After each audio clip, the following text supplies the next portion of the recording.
And we're back. This is Alden Antonucci, your host with Extreme Power Hour Podcast, where I've got some great friends of mine, Susan and Martin, that have written a book, in multiple books actually, called Body of Nine. And before we dive into the book, I'd like to know who people are. What's your foundation? What developed these thoughts that are so outside the box? We could almost call them esoteric, right? And I know in the previous introduction, we were kind of talking about your life before, kind of like some parents kind of leading up to the relationship. And if I was to kind of put a little timeline on it, roughly between 2008, 2010, somewhere in there, now you guys are married, right? And so you have 3 children at this point, right? And the economy is still kind of wishy-washy, right? And then Martin now, he's working for programming, right? Yeah, I was working for a company based in San Francisco. Actually, Got it. Probably should pick up the story right there. Right? Yeah. We, for my 50th birthday, Ooh, I decided I would celebrate for 20 days before and 30 days after. wow. Do something for myself that I would not normally do. Mm-hmm. And on the 50th day of that, Martin took me to an amazing winery in Napa.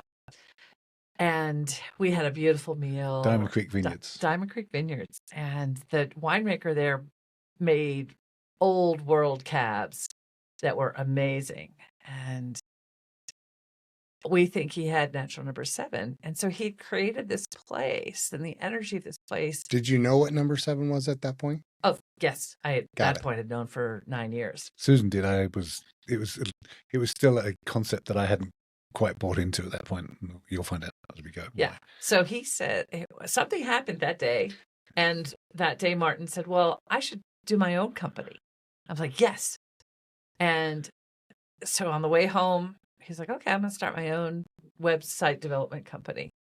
And then 2 weeks later, his boss basically said, why don't you go work for yourself? And so that happened. He Wow. stopped working for somebody else and started working for himself. And then he sold a job and said, well, my wife is a great web developer also. I didn't even know what a website was at that point. Wow. And in classic Martin, he's just like, you can figure it out. I'll just give you the tools and you'll figure it out. And that's what we did. And we built, 70 plus websites over the next 3 years. And that was our main source of income. Wow. And that's only relevant in that was when we started working together. Yes. Mm. And we began to learn what it is to work with a partner that closely. It's not always an easy thing to do. Right. But we had the underpinnings of knowing he's a 5, I'm a 6 in our natural numbers. And, he'd been staying on the outside of the work that I was doing with the community where I was studying this. And I studied with them for 9 years. And we went to Egypt as part of the study because that community. That community, Susan. I was left at home with the 3 girls, which was a great experience, but scary as heck. But the reason we went to Egypt is there is evidence within the Egyptian artwork, and this is ancient Egypt, Right. Prior to the change to monotheism, where they had multiple gods. They had gods, netters, forces of nature, and the people who had been I was studying with had correlated the forces of nature to the natural numbers. And so we were there exploring, well, what did the ancient Egyptians actually know? And we went in the king's chamber. We went to all the major places. We did a lot of really cool things and some very weird things. Right. So you want the weird things too? Oh, people are dying to know. Everyone's like sitting there just wanting to know. And there's a museum in Luxor, and there are statues from the ancient kingdom, and those statues essentially started talking to us. Wow. And specifically to me, and I am a very body-based person. I am very unesoteric. I'm very present in the moment, and I was flipping freaked out because this statue is wanting me to say things to my community. Wow. And it was Just gave me the chills. It was weird. And I just kept saying what she was saying. And I got some very weird feelings in there and very weird energy. And everything changed in the community that night. Right. Not for the better. So Susan calls me Wow. up, and again, this is 2009. The phone systems are still, it's not free calls all the time. Right. And she starts telling me about this statue. Right. And my first reaction was not, oh, wow, the statue is talking to you. Yeah. My first reaction was, why is the statue lying to you? Oh, It was clear right. that this was not without agenda Right. on the behalf of the statue. Mm. And from that point on, things started to shift very rapidly into some Very cult-like. the community became cult-like. The community became cult-like. And when you say community, how many people, roughly? At the time when we went over there, there were about 50. 2 years later, there were maybe 15. Yeah. Wow. But at the same time, there were people that came into our lives that did a lot of spiritual cleaning. Right. And so fast forward to just before 2012, just before we went to Burning Man, there was this amazing person who came in and helped me join up various twins and triplets that spiritually were floating around in my life, and also literally pulled a snake out of Susan. Whether you believe this or not, doesn't really matter. Wow. But the experience was like I had been in a fog, and once she did that, my whole perspective it's like I came back to myself. So You're in Egypt. No, this is late. This is, I would say, a year later. Yeah. I'm struggling in the community. So if I did a rewind real quick, just to kind of clear some fog. Yeah. Because the suspense is killing me. I'm still back in Luxor, right? Right. And you're staring at these stone statues, roughly how tall? Just painting an image here. Life size. So between 5 and 8 feet tall, somewhere in there, right? Because I know some of them are like 30 feet tall. No, these were not the giant ones, but right. Yeah. Temple and so those. Are these the ones that look like they're hand chiseled, or these are the ones that look like they've done with precision? Precision. You can see the natural numbers in the statues. You can see the facial expressions and the body shape. So I'm Susan right now, and I'm looking at one of the statues. And does the statue lock eyes with me, and then it starts some kind of download transfer? Or is it like you walk by and you're like, whoa? A little bit of both. A little bit of both. Yeah. So walk me through that real slow like. So it's a room that's downstairs. I just want to pause for those people that are listening to this. I'm about to do some protection here because this kind of conversation is going to bring energy into the room that we need to be careful of. Right. And so part of my role, and so trust.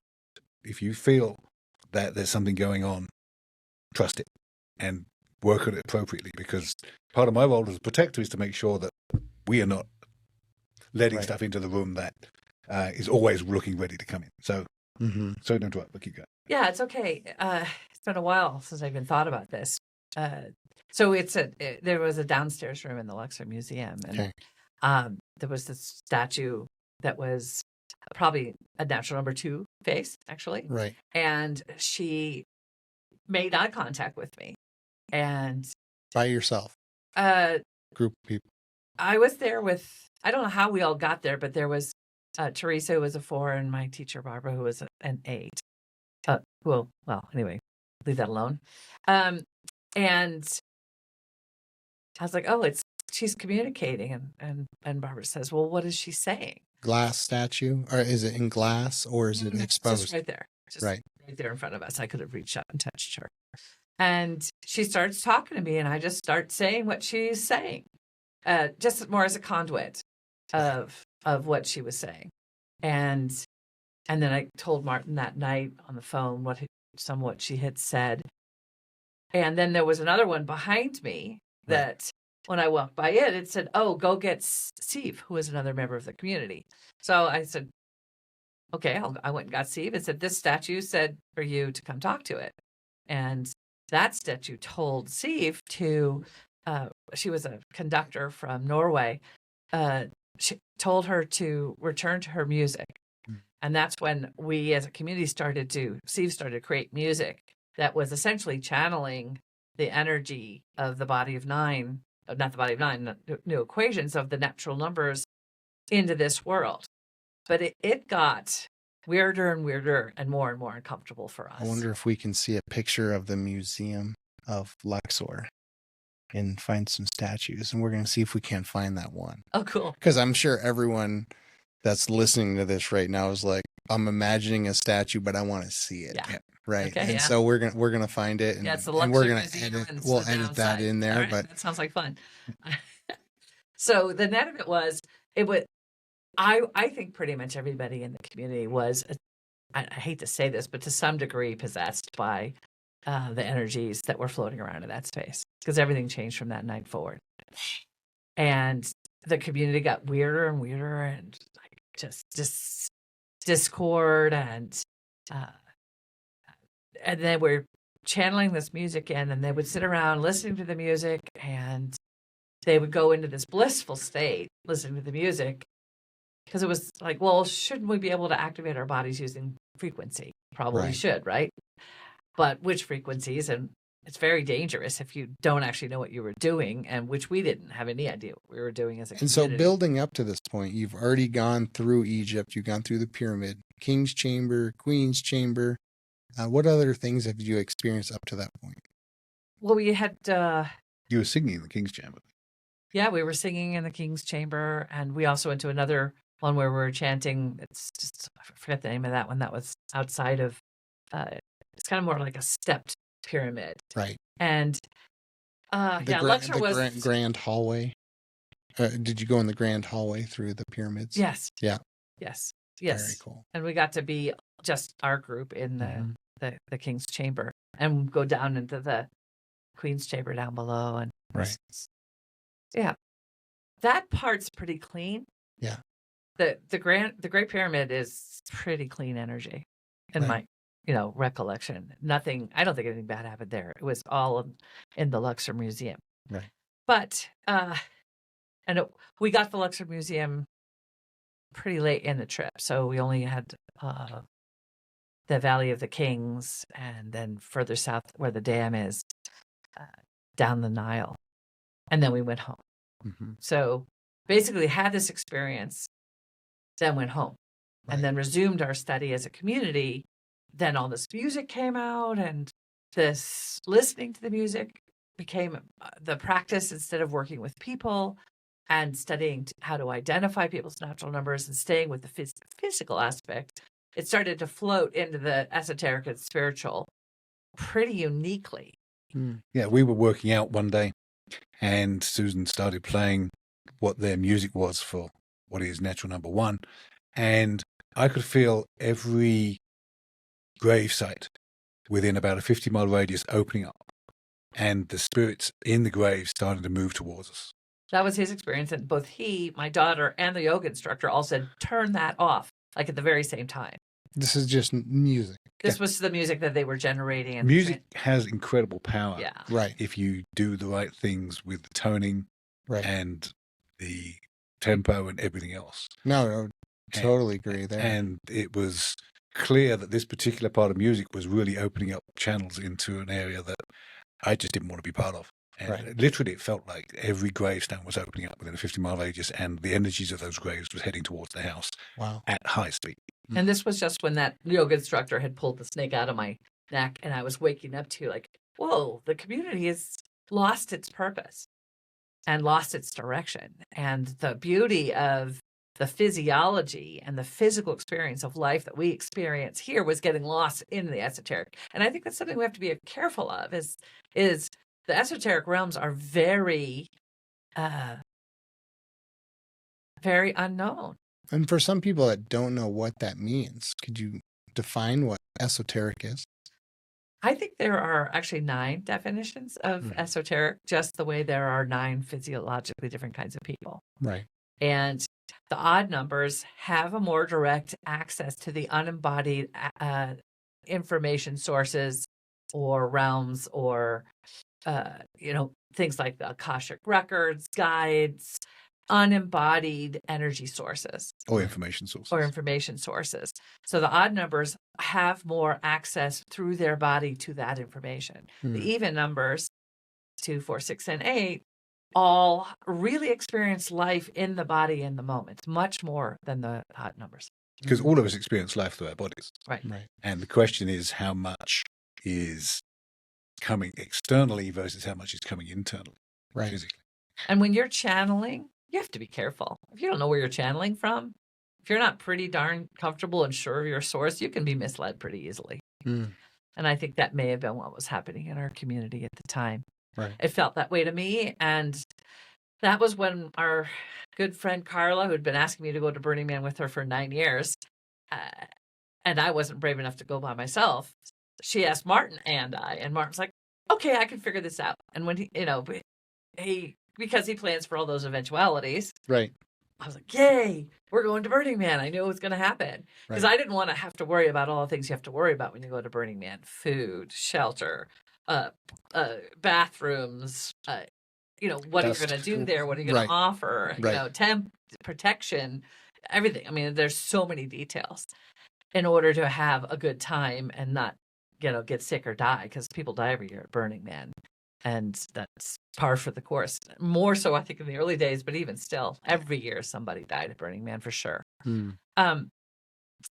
That's probably true of any festival. You just don't hear about that. Right. But we got invited and we decided to go. Yeah. The four of us that had never been before in a tiny 28-foot RV and 2 natural number 4s and the 2 of us. Yes.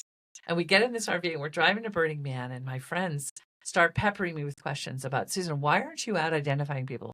Why aren't you doing what you know so much about this? I'd studied it and knew everything was to know as of what we knew at that point in time.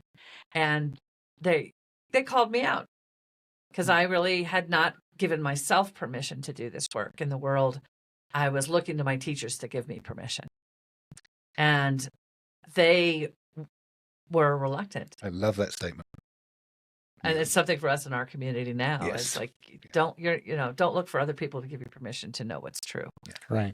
But that's what I was looking for. And at Burning Man, we decided the gift that we give, when you go to Burning Man, you give a gift. You give gifts to people, and that can be food, it can be anything. Experiences. And we decided to offer the experience of finding out your natural number. We didn't call that at the time, and we worked with 54 people. And what happened was this guy was a skydiver. He was riding by with a broken leg on a bicycle. I was like, wow, that's a crappy place to be at Burning Man with all the dust and everything. And he stopped and we started talking. And then finally I got brave enough. I said, would you like to know your superpower? And he's like, yes, please. And so I figured out that he had natural number 4. And then he told all the skydivers. So the whole skydiving camp came over and found out their natural number. And then people kept coming over asking for Susan and Martin and wanting to know their natural number. And that's how we got started identifying at Burning Man. Wow. So now you got 54 people and you're individually talking to each one to dial in that number. Yeah. And so building up to 2012, you more or less said around 9 years ago, prior to that, around 2003-ish, you had started learning about this kind of concepts, right? Mm-hmm. And so maybe bring me back down to 2003 then, rewinding back. What made you transform to where you are in 2012 at this point? What were you learning? Well, at my leadership program with the Coach Training Institute, they would identify and then give you experiences like we were on high ropes, and they would strengthen us in our natural numbers posture. And then we would go do the high ropes and use our body more consciously to do the high ropes. And I had some very powerful experiences and realized, that, okay, this is who I am. And it's amazing to be me. Right. And then the following year, they started doing workshops for people of a single natural number at a time. So the first one I went to was all the 6s, and there were 32 of us in this room. It blew me away how similar we were. Wow. The rhythm of our life, the tone of our voice, the physical structure of our bodies. And it was astounding. So I went to the one for natural number 4 and 3 and 7, which were the ones that were remaining. And the same thing happened completely differently, because the 7s, the 3s, and the 4s were nothing like us 6s, but they were like each other. And it was so powerful to see, because we're out in the world, it's so dispersed. You never are in a room with 32 people who share your natural number. It doesn't Right. happen. Right. Unless you're in a room with thousands of people and you still have that mix of the natural numbers out in the world. And natural number doesn't repeat in family, so nobody in your family really knows you or understands who you are. I bet there's a lot of people that can say, Yeah. amen to that. No, nobody yet has ever said, no, I'm exactly the same as my brothers and sisters. Right. Because sometimes parents want their kids to be like them, but they're not. Right. And this goes back to what I was saying earlier. There's a quote from this book that I was reading that in the 14th century, people had seen and know that kids are not the same as their parents and not the same as each other. Right. And so this is not a sudden Martin and Susan understanding this. It's a truth that people don't focus on. Mm-hmm. So what you did in 2003, you were learning some of these concepts. Well, I was so intrigued. So intrigued. And it was clear that these people were fundamentally different in every way. Right. Created a different sense of energy. Everything about the experience of being with these groups of people was mind-boggling. Right. And then I did everything I could to join the community. They weren't taking students at the time. And I was like, I'm just going to become a student. And I just went to everything they would let me go to. And then I helped them create a nonprofit, and I volunteered my time, and I worked with them for 9 years. Wow. And then we had this whole Egypt shift, and Martin, in every relationship, you get faced with choices. Mm-hmm. And there are turning points where you say, yeah, I'm choosing this. I'm choosing Right. this relationship. And I had always chosen my relationship with Martin, but Martin was afraid in some part of him that I would choose my community over him. Right. Fair comment. And when I didn't, and I chose him over my community, our entire relationship shifted. And that's when we went to Burning Man. And that's when that happened, is that we chose each other as life partners to explore and steward this understanding of humanity. Right. That we both knew in our bodies was fundamentally important, and that to not know it causes more problems than to know it. Right. And part of my natural number 5-ness is that nothing is ever completely true or ever completely false. And I understand that statement itself is a paradoxical It is. conflict. It's an oxymoron. Exactly right. So, but when I was working and learning this stuff, it became clear how powerful and important it was. I was the first person that Susan identified pretty much on her own. And my response was, well, yeah, that's me. Great. Right. But it was still not 100%. I'm completely on board with this. It was about the 50s, 60%, because there was clearly some stuff that wasn't necessarily authentically correct. Right. And even now I'm at about 97, 98%. I'm never going to be 100%. We're always learning. We're always learning. Always learning. Right. But it's like, it wasn't an instant. It wasn't an instant, oh, yes, this is completely true. I'm going to believe everything. Right. Natural number 5s, and I'm sure tons of your audience have great bullshit detectors. And just because someone believes something doesn't mean it's true. Right. And so I had to get into understanding this. And I helped the community a lot. I worked with the founders, Alan and Barbara, helping them understand music, helping them understand a lot of the processes and what was going on, because Alan, natural number 5, same as me, so we could communicate really well. And I could help him add to his framework because he trusted me, and I trust him. I still do trust him. And so the process of learning helped me get to the point where I was ready to jump from 60% to let's go to 80% because we can do it ourselves in a way that is authentic. Right. And does feel accurate. And that was what's happened at Burning Man. There was a lot of things we learned at Burning Man.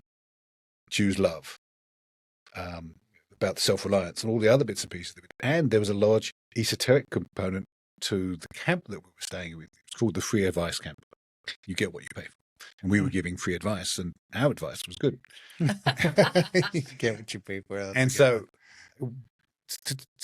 brief aside, the magic of Burning Man. The camp built a spinning wheel with 16 segments on it. Right. And this thing had things like F yes, F no, change your dose, what would Larry do, take your pants off, Ask your mother. ask your mother, and various other sort of small comments. Right. And we put a light on this thing, and it ran every day for 8 days, non-stop, 24 hours. And only one person ever came back and said, no, this wasn't an accurate answer. It didn't. Wow. And every time that Susan and I did it, because we were getting excited about this we're going to do this. We were. How cool we were. We can do this stuff. We're going to do it on our own. We don't have to be. So we're going to change the world. Every time we span it, every time it came back and said, it's not about you. Every time. And Both of us. Yeah. It's part of the magic of Burning Man is that the player provides. It's a magical place. Right. Not only is it great for art and experiential stuff and esotericism and all the other bits and pieces, there's magic there. And it's one of the reasons we went back 5 times. We spent a lot of time and thousands of people at Burning Man. It was our major source of research because we work with 100 people a day. So who didn't have very much clothes on. Literally. So, yes. So I got to see bodies, 100 bodies a day of each, and have the natural number stand in front of me and see their physiology. And the distinctness of our physiology is quite something once you start to see it like that. Wow. And I've never heard somebody take Burning Man as more or less an experiment, right? We did it 5 times. And now you're doing a proof of concept every year, right? And defining it more. It's a great audience because you're giving things away. People, they're open. They want to learn. And if you put up a sign saying, know your superpower, they come knocking at the door from before we were ready till after. We had to stop when it was dark or when it got so late because people had to be sober. Right. And literally, as soon as we'd say we're ready, people would come in. And we'd have, at one point, 50 people sitting waiting to be identified. Wow. And Susan would physically work with them and I would talk to them. Okay. And I could sit and talk. And I love talking to couples because I'd sit down with a couple, explain what their natural numbers were, explain the easy parts of the relationship and the difficult parts because it's very easily determined. And then I'd tell them about the things that they were working on. Right. Because I can see what's on their body. What is it that your body wants me to tell you? Mm-hmm. And I could tell them that stuff. And they'd literally just say, we were just talking about it this morning. I was like, yeah, absolutely. You were just talking about it this morning because I can read it all. And so, but that's how we learned. Right. Because. And we distilled what they said back to us about their life and the way they lived in their body into the very specific descriptions that we have in our book. Right. The book and the knowledge and what we've written down has come from those 8,000 people that we've talked to and stood in front of and pushed on and identified their strength and their way of being. Right. So everything we say is very specific, and it comes from you, from the people we've talked to. Right. Right.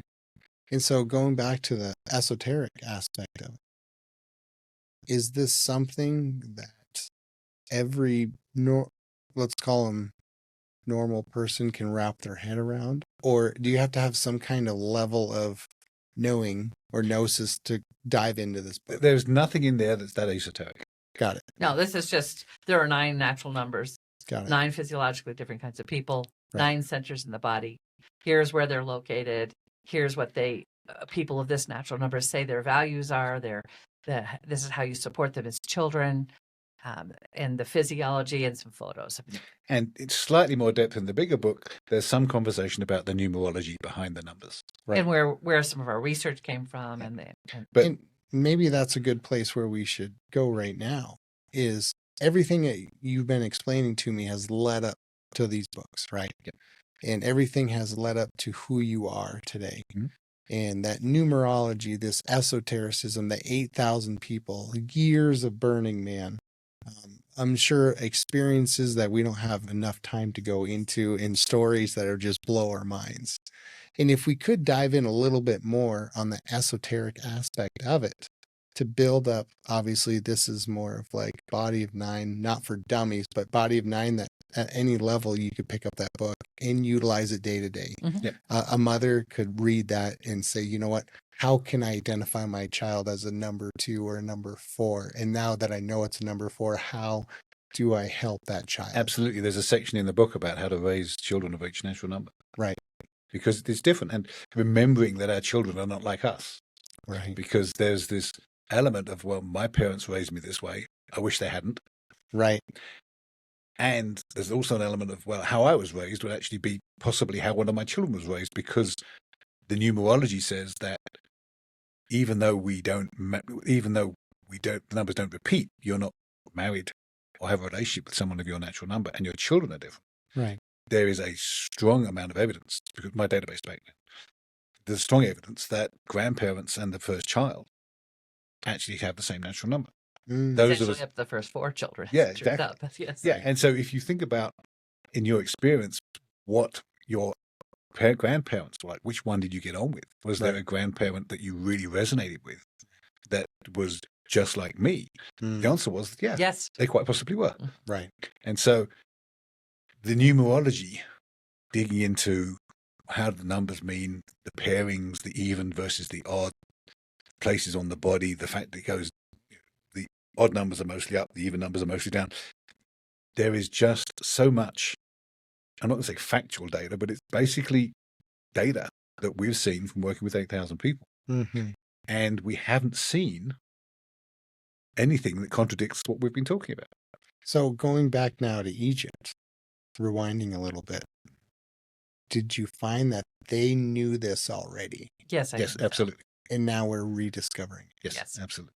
I actually, as part of that conversation, and those statues had all been buried. Right.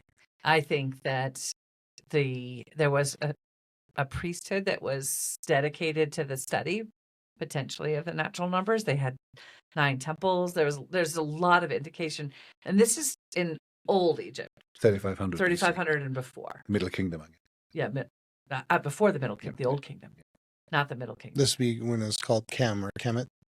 Yeah. Or the Fertile Valley, the Mhm. Black Fertile Valleys. Yeah. And the older the art, the more it looks like the natural numbers are reflected in the statues. So you can see the body shapes and the facial expressions in the statues that make it easy to identify the natural numbers of the statues. So you're blowing my mind right now. What? So I'm like I'm imagining I'm looking at a statue. The statue isn't just, oh, that's Ramsey II. There's more to the statue than the face value. Yeah. Literally in all the everything. In the very old stuff.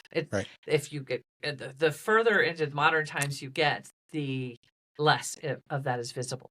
Disappears. There's a esoteric theory that the Temple of Man is built around a human. That's why it's called the Temple of Man. But if you look at the energy centers in the Temple of Man, and Susan's been the Temple of Man, if you assume that the Temple of Man just goes down to the hips and doesn't have the feet, it actually maps the natural numbers into the energy centers in the Temple of Man. And so there's a lot of, like churches, churches have a certain spiritual and energetic signature. The Temple of Man does as well. Mm-hmm. One of the books that Alan and Barbara were working with was by Schwaller de Lubitsch, who has an interesting history as a human being. But he spent years and wrote 2 large tomes of the details of Egypt. And so this is where some of this data came from. But it's not just based on Egypt. If you look at what started Alan and Barbara down this path, they started based on a physical version of the Enneagram. And the Enneagram came from a Russian guy who basically spent some time around Tibet and those monasteries and brought back the knowledge that there's 9 physiologically different kinds of people. Although he didn't really know that. Although he didn't know what he had. Yeah. Right. But eventually that translated into the Enneagram, which is, again, system of 9. Right. There is a small correlation between natural number and Enneatype, but it's small, 40%ish. But it's still all based on the same reality. 9 physiologically different kinds of people. And so it's not just Egypt where this information was known, but Egypt is the most open. Most obviously presenting the evidence. There's no evidence anywhere else of the 9. No. There are systems of 9 all over the place, right? The Norse gods, there's feng shui, there's all these other systems out there that are based off of 9. But the only place where I've seen any evidence of the knowledge of the differences in our physiology is in the ancient Egyptian culture. And you saw that through the statues, or you saw it through the art, through the buildings? Basically, the only thing that's preserved is the statues. Right. Not necessarily through the buildings. So who wrapped their head around this and put their stamp on it first? Alan Sheets. And what year was that roughly? He and his wife Barbara started researching this in 96. They were so this is all kind of newish. Very, very infant. Wow. Infant. They didn't know what they had. So they started with study groups. They were healers. And they created study groups, and they did their own version of the Enneagram, and identified people. And Alan was doing martial arts exercises with his study groups. Mm. And he noticed that they did weird things with their bodies to get strong. He was doing basic Aikido, put the hand on the chest, push me back, see if you can push me back. And he was like, these people are terrible. They're not trained in martial arts. But then he noticed they did weird things based off how they had identified them. Wow. And he put it together. He's like, oh, I wonder if there's a physiological component of how we show up that's consistent and different. Mm. And so he and Barbara began researching this, and they identified physical locations in the body, postures that create the activation. You've done your activation in two. Your body can do one of 9 things, and it doesn't do the others very well. Mm. You have to use your muscles, and you can't really sustain them. But your posture of activation is a way that you become stronger than your physical muscles should be. Right. And you have better balance and better control of your body and your emotions when you're in that posture. Mm-hmm. Yeah. And so they distilled the basics of the postures, basic descriptions. And then after Burning Man, Martin and I just worked with anybody who would stand in front of us. Right.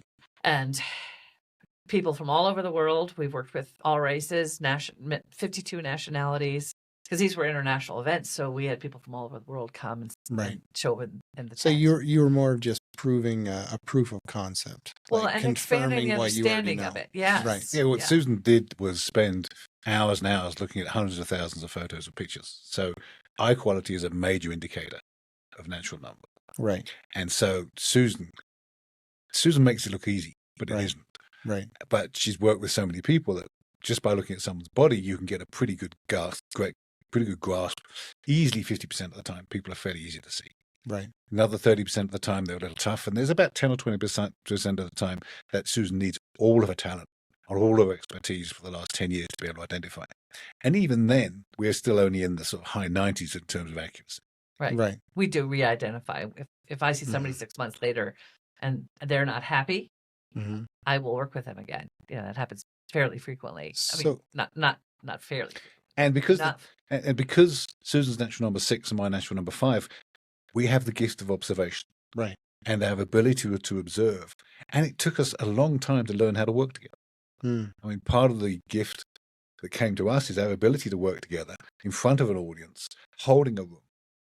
Because both of us went through charm school, our various companies where we learned to be better managers or give presentations and all the things that you go when you go through a big professional corporate world. Big corporate world, yeah. And so we've had the advantage of learning that and being able to bring all that forward and our maturity as 60-something adults now, that all that experience has helped us be the right people to be the stewards of this world. Right. And literally almost everything that we ever experienced and learned, we use. Right.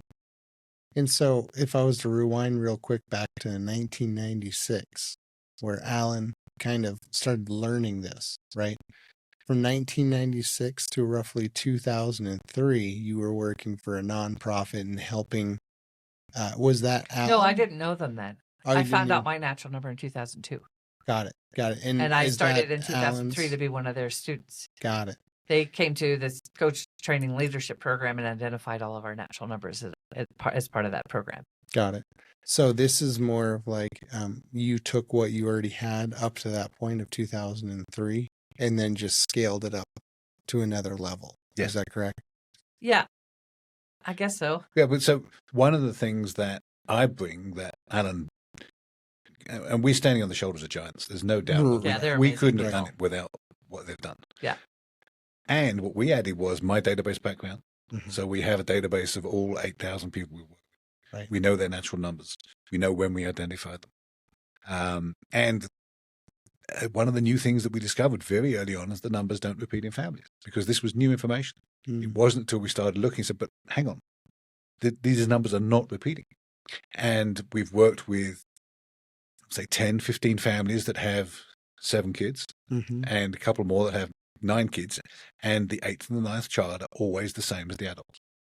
The parents. Always. 8th and 9th child. Right. So the numbers repeat when they have to, but they don't ever until they have to, which is in some ways disturbing, in some ways exciting, in some ways generally sort of what the heck. Right. And people ask why. We don't know why. So maybe we're really starting to dive down a rabbit hole here. Yeah, there's a lot of rabbit holes. So let's take that rabbit hole that I'm thinking right now. Is you're talking about numerology. Yes. And there's some kind of ratio, some kind of patterns. Mm-hmm. Nicholas Tesla always said, if you want to know the secrets of the universe, 369. 369. All in the Right. chest. There's It's the all energy in the numbers. chest, right? And so if we were to jump into that rabbit hole, did you know that going into it? Or is that something that you learned 30,000 feet looking back and saying, oh my goodness, look at this data. This data is proving. A lot of it is learning. A lot of it is trusting the universe to give me the information when it's necessary. Right. There's this thing called vortex math. And vortex math basically says that the numbers, except for 369, 369, if they double every time, 1 doubles to 2, 2 doubles to 4, 4 doubles to 8, 8 doubles to 16, which resolves down to 7. Right. 7 doubles to 14, resolves down to 5. Right. 5 doubles to 10, resolves down to 1. It's a cycle. It keeps repeating every time it doubles. And the same thing going halving. Right. That leaves 3, 6, and 9. Well, it's like 9. You times 9 by anything, it's always 9. And numerology just makes the formula bigger. Doesn't affect the formula outcome. Right. Right. 3 and 6. That's the lub dub of the world. Right. Tesla was right. Yeah. The heartbeat. Hmm? The heartbeat. It's the heartbeat. Yeah. Right. And 9 is about the lungs. It is not inconceivable that the Matrix, and the reason that some people resonate with the Matrix, is it could be true. It could be that we are designed. Everything is numbers. Everything is numbers. One of the things that really excited me way back in 10 years ago now is that we were looking at the colors of the rainbow. Because if you look at the chakras, 7 chakras, right, and depending on how you count them, but 7 is the accepted number. Right.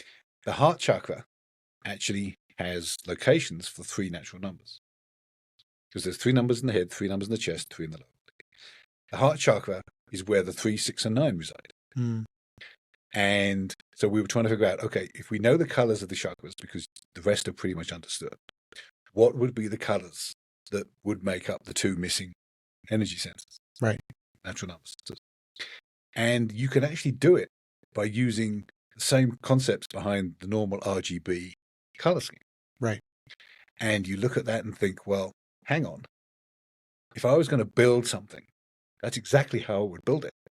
And that's not the only example of if I was going to build it, how would it work, that you actually see out there from the numbers. It's like, it is not, and there's a million people out there going, no, that's complete rubbish.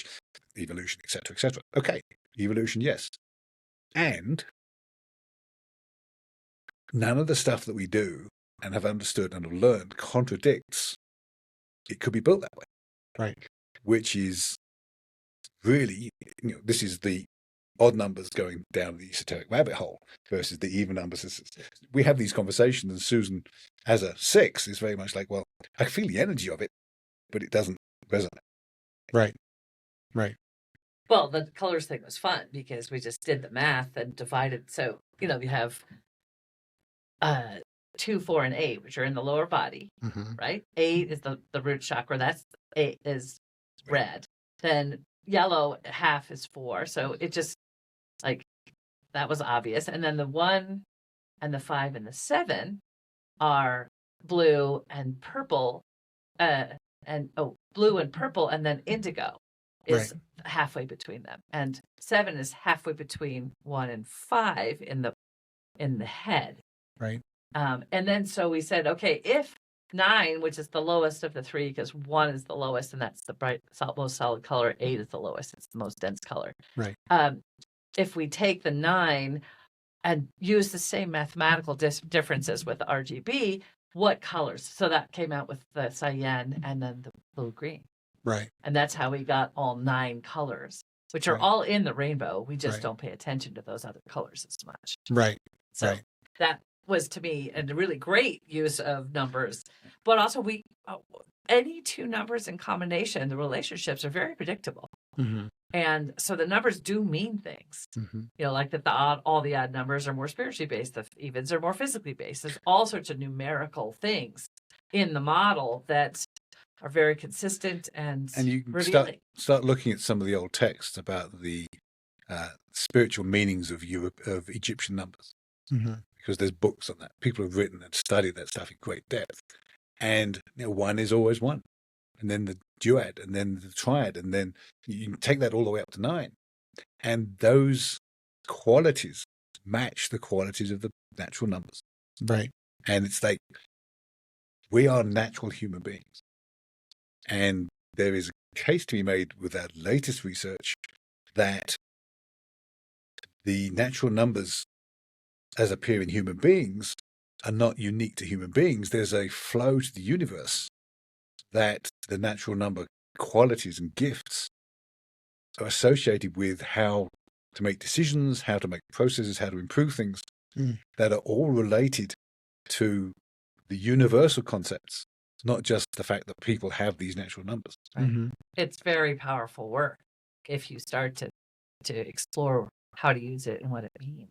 Right. Right now, for the most part, we human beings are very self-centered. So most people come into this work and say, oh, I want to know about myself. Then they find out about themselves. Then they get more curious. They start to learn more and more about themselves. Then they say, well, I'd like to know my family. Well, you have a big family. It's so powerful family. Right. You have you have triplets. They're not the same. Even though they look the same, they are nothing alike. Same DNA. Right. But they don't share a natural number. Right. Never. Now, if I was to break down the DNA concept, dig into that, is there certain DNA where, like my kid's example, having triplets, is there separate DNA or things closed off where it's turned on another? Make sense? So there's 2 parts to that answer. We don't know is the easy answer. There you go. And it is clear that there has to be a mechanism. If the numbers don't repeat, and actually there is some evidence that once you get to number 10, it starts repeating again. In the same order. In the same order. Does 10 exist? Oh, yeah. So 10 Well, exists. once you get to the 10th child, person is same as it starts at 1. Whatever the first one was. Whatever the first child is, Got it. is the 10th child, and whatever the second child is the 11th child. So in reality, 10 doesn't exist. It's starting over. And then there's many people that like to come to us and say, I'm a number 10 or a number 0. So I'm a 13 and a half. yes, it's like no. So, but in terms of the children, but if there is an arrangement, there has to be some control. Right? You can't randomly have the numbers not repeat, right? Because that's not random. So there has to be something that controls that. We don't know if it's DNA. We're pretty sure it has to come through the mother's side because the father isn't contributing much. Right. So it has to come through the mother's side, but we don't know, is it something in the morphic field? If you're familiar with the morphic field, is it something in the genes? Is it something in the mitochondria? So we don't. Right. But there is a mechanism. Right. Yeah, and somebody's talked about being in the epigenetics. Yes, exactly. Well. Yeah, that's what I was thinking. We don't really know that piece. Hopefully someday research will be done and somebody will say, oh, yeah, this is what it is. Right. Might figure it out. But right now, all we have, as Martin always says, we're observers, we're scientists, we're people who have looked and dug down into a level of detail to understand this. Right. So, yeah. And would that break into, and I think a lot of people that are watching right now are thinking astrology, right? And they're thinking 12 zodiacs. Is a number 1 a Leo? Is a number 2 a Virgo? How could it be? Because your birthdays, that's it dictating that. Right. Whereas well, you could be born on the same day as somebody and have different natural numbers, even at the same instant. So it's church and state. It's oil and water.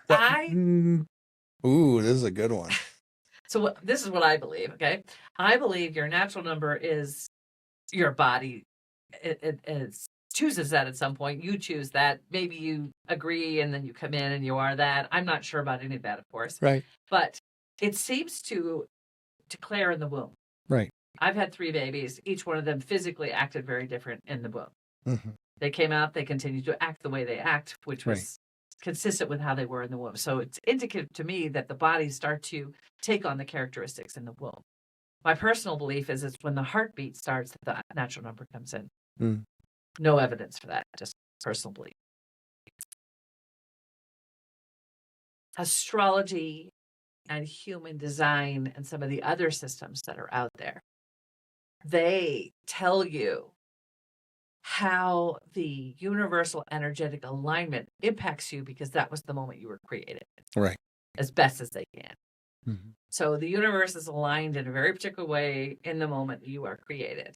Mm-hmm. They do it based off birth because they don't know when we're actually really created, right? When are we really created? It's obviously a very controversial topic, right? But when you are born, they take that point as here was the alignment of the stars. Right. And this is what we've charted those things out to mean. And this is how they influence. And they've looked at that over time. And so they can tell you something about what that means for you as a human. And I think that's how your body is affected by the fact that you will come into existence in a electromagnetic universe. Right. And so that's what I think. And so they're referential to a point of creation. Mm-hmm. And sure, that has to influence us. Right. Right? It has to. But how your body responds to the stimuli is very much defined by your natural number. Right. And so an example of why we're both very comfortable believing in astrology and that, and the accuracy of that, and human design, the rest of those things, they are very accurate. Mm-hmm. And I was at Yahoo. I ran all the websites except a couple. And I had the horoscope website for years. And we had one horoscope provider that literally would come for me, I'm a Gemini, and say, you're going to be hit by a ladder that was colored green today. And I'll be hit by a green colored ladder. It was deadly accurate. Wow. For the better part of 6 months till we changed providers. And then it just went back to normal randomness. Okay. To the point that, halfway through the year, I was doing a review and it said, don't give bad news today. So I called up my boss and said, well, I'm not going to give the review today and you're not going to like why. Because my astrology said, don't give bad news today. I gave it the next day and it worked fine. So, yes, we're not in any shape, size, or form denying astrology because there's a power behind it. Right. But I think Susan's explanation is a good one. It's about the energy. She's a 6, she knows energy. It's about the energy of the universe. Mm. At the time of creation, birth will use as a substitute for creation. Right. So this is just one of many attributes of humanity, going back to the esoteric part of it. Mm.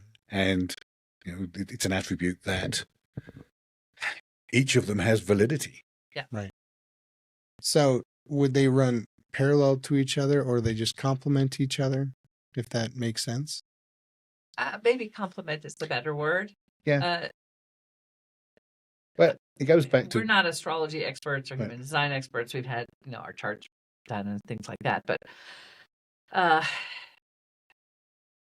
Body of 9 is about what your body is capable of.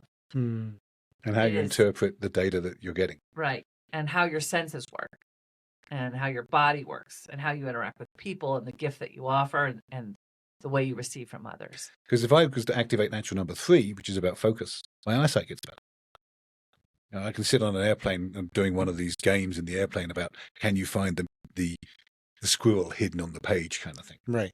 And I can sit and look at that all day and not see things. But if I activate my number 3, things just pop off the screen at me. Right. My eyesight literally gets better if I activate a different If we look at you, you get more engaged. Right. Right.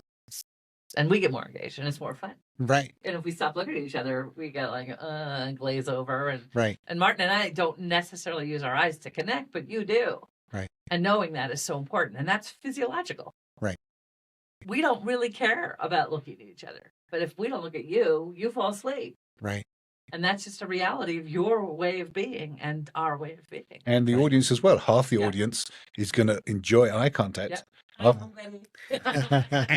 there's probably people in the audience saying, yes, but I'm shy. Yes, you are shy. Right. And that doesn't mean you don't need and actually crave and enjoy relationship. Very true. Right. Right. Yeah, a lot of people want the step 1, 2, 3. I'm an introvert. I'm a phys, or I'm a neutral, or I'm passive. They want that broad title we were talking about before. It's just like a name. Mm-hmm. But in reality, there's a lot that makes up Susan, a lot that makes up Martin. And all of these life experience led you up to sitting here and talking about it with a grand audience and transforming the world, one person at a time. Yes. And it is one person at a time. Exhausting. It's exhausting. 8,000 people later, Yeah, you know, 1,000 people we down, got a book. 7 billion to go. 7 billion to go. May the odds be in your favor. I'm 63. I've had a heart attack. Well, I think everyone's dying now to really jump into your book. So we're going to start jumping into your book. But before we do that, we're going to let everyone know that, hey, you know, Susan, Martin, they're here to help humanity. They're here to bring this body of 9. And this is not something that we just dug up 6,000, 10,000 years from Egypt. It's a moving target. Yeah. Right. And so we're going to get into that on this next part. So stay tuned for the next. Alden Antonucci with Extreme Power Hour podcast.